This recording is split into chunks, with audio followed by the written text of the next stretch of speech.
Bonjour à tous et bienvenue ici à Blois pour la 19e édition des Rendez-vous de l'Histoire. Le thème de cette année, partir.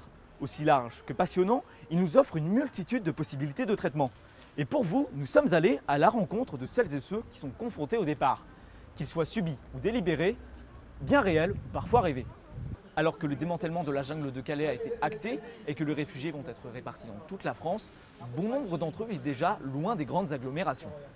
Une intégration rurale, loin des préfectures et des centres d'apprentissage du français qui s'avère compliquée. Avec Wilfried Redonnet, nous en avons rencontré deux d'entre eux. Chaque jour, plusieurs dizaines d'étrangers viennent apprendre le français à Tours. Parmi eux, Ibrahim, un Soudanais de 27 ans. En 2015, il a dû abandonner ses études de psychologie au Darfour en raison de l'instabilité politique. Depuis son arrivée en France, il y a un an, il tente tant bien que mal de s'intégrer. J'ai commencé à apprendre le français pour pouvoir reprendre des études ici. C'est une étape indispensable pour m'intégrer. Cela me permettrait tout simplement de communiquer avec les gens. Cela paraît compliqué au début, mais quand on a la détermination et la volonté d'apprendre, il n'y a pas d'obstacle insurmontable. Comme Ibrahim, Mohamed apprend le français à Tours. Et comme Ibrahim, il habite à Vierzon.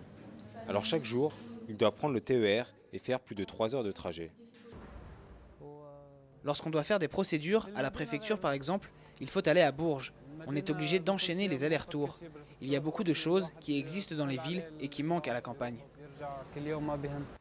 Arrivé en France en janvier, Mohamed s'est d'abord installé dans la jungle de Calais. Mais depuis 4 mois, il a trouvé un logement dans le CADA de Vierzon. Je compte rester en France, mais pas à la campagne. Je veux aller vivre en ville quand je parlerai français et me réinscrire à l'université. J'espère faire des études de management. Je suis optimiste quant à mon avenir. Je pense que je vais pouvoir réaliser mon projet professionnel. Je veux travailler dans une entreprise et je me vois bien devenir directeur.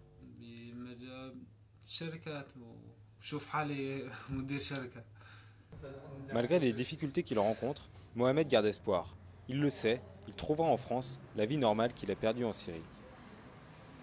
Les migrants sont une des premières préoccupations mondiales et un des grands points de discorde au sein de la classe politique française. Et dans le sort qui leur est réservé, les médias ont un rôle majeur à jouer.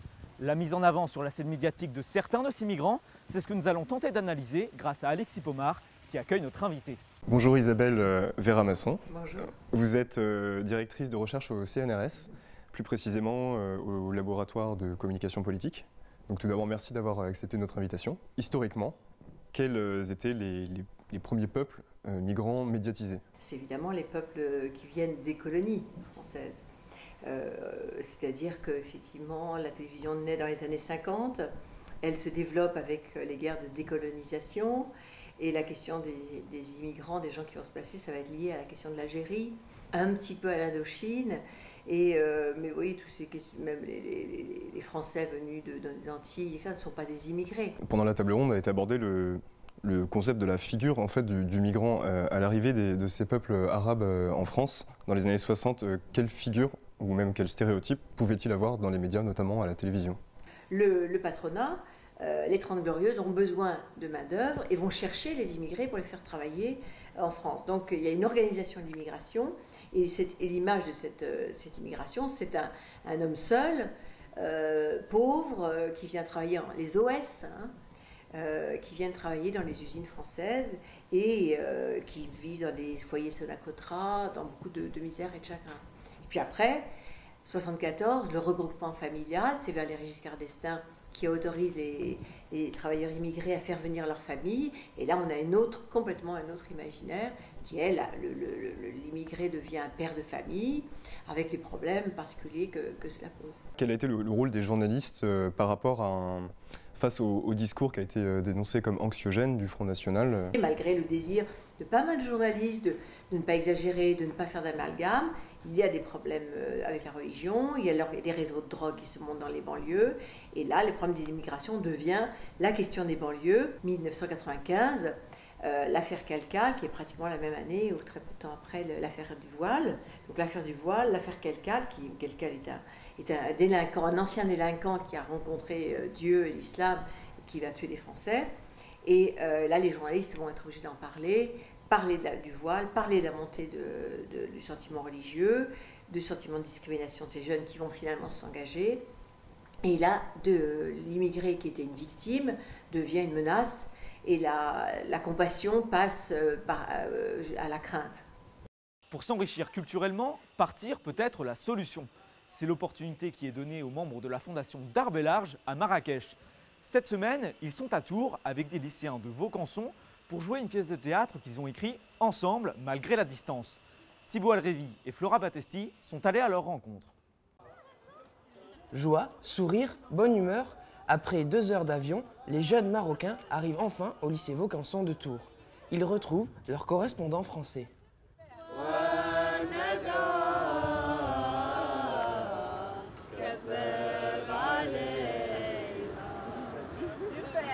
Toute l'après-midi, ils vont répéter ensemble leur pièce de théâtre, mêlant la culture française et marocaine. Elle aime les deux cultures, mais elle aime beaucoup son travail, elle aime beaucoup cette expérience scientifique.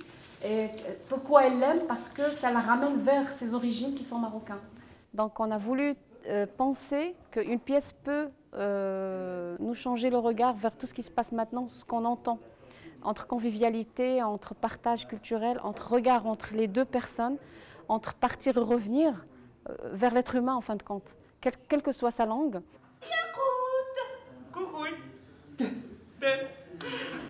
Aussitôt sur scène, la barrière de la langue disparaît.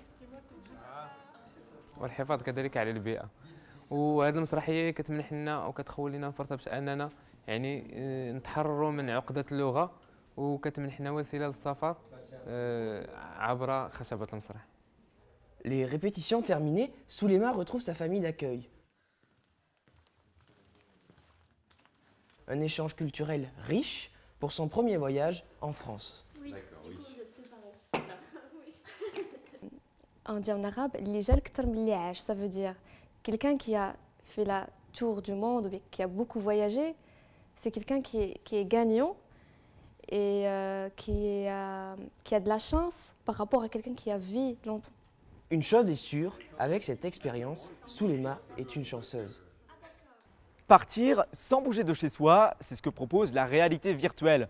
Dans les reportages ou encore les jeux vidéo, cette technologie d'immersion à 360 degrés est de plus en plus présente dans notre quotidien.